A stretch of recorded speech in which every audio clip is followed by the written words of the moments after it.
美国国务院周五说，对 NBA 凯尔特人队在中国遭抵制深表关注。美国 NBA 凯尔特队球员埃内斯·凯特周三在推特上发布视频，谴责中国对西藏的残酷统治。此举在中国引发舆论反弹，腾讯停止直播该队赛事。凯特星期五在推特上发布了一个新的视频，谴责中国对维吾尔人和其他穆斯林少数民族的人权记录。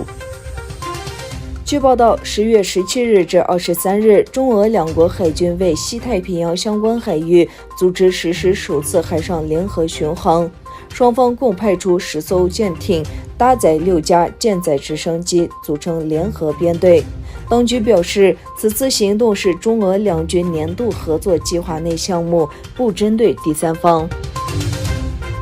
朝鲜指责拜登政府因为对台湾的鲁莽支持，加剧了中美军事紧张局势，并表示美国在该地区的日益强化的军事存在对朝鲜构成了潜在威胁。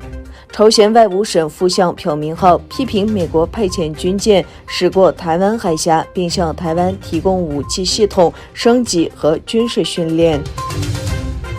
在阿富汗东部南格哈尔省发生的炸弹和武装袭击中，3人丧生，其中2人是塔利班成员。目前还没有人声称对这次袭击负责。吉尔吉斯斯坦总统萨迪尔·卡帕罗夫表示，将从土耳其和俄罗斯购买武装无人机，并表示，我们购买无人机不是为了与某人开战，我们将购买无人机以确保国家安全。今年年初就任总统的吉尔吉斯斯坦总统萨迪尔·加帕罗夫在首都毕什凯克举行的第一次年度新闻发布会上，就当前问题进行了评估。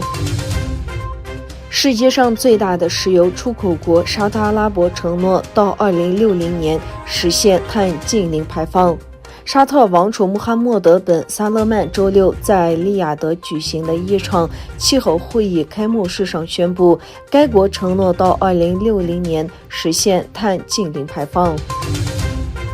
建于德国北莱茵威斯特法伦州雷姆沙伊德市的土耳其伊斯兰宗教事务联盟中央清真寺开放供礼拜。